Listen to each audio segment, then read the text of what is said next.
Ήρθαν οι εχθροί να με πολεμήσουν, ήρθαν οι νεκροί να με πολεμήσουν. Γιατί εγώ τους εχθρούς τους έχω ίσα με τους νεκρούς. Μιλάω ήρεμα, μα μέσα μου σεισμό. Στο ίδιο μου το αίμα βλέπω τον διώγμο. Τους βλέπω να γελάνε μες στο σκοτάδι, μα η ψυχή μου κάθε λάσπη τι λυπάται.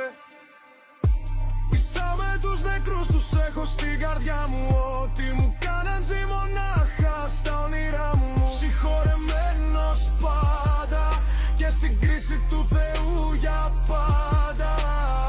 Κι αν έρθουν χίλιοι να με ρίξουν στο κενό τους, λυπάμαι δεν τους βρίζω, δεν θα βγω μικρός. Συγχωρεμένος πάντα στην αγκαλιά του Θεού για πάντα. Ήρθαν οι παλιοί μου φόβοι σαν στρατός, κάθε λάθος, κάθε βράδυ ένα σταυρός. Μα εγώ γυρνάω και τους λέω φτάνει ως εδώ. Σας έδωσα ζωή, μα τώρα σας νεκρώνω εγώ.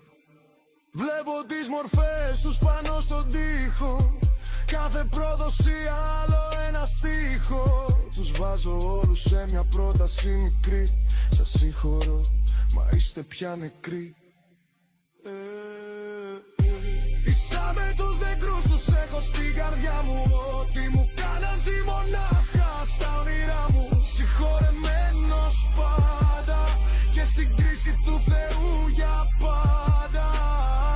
Κι αν έρθουν πάλι να δικάσουν στο κρυφό, ας με μετρήσει μόνο εκείνος που είναι ζωντανός. Συγχωρεμένος πάντα στην αγκαλιά του Θεού για πάντα.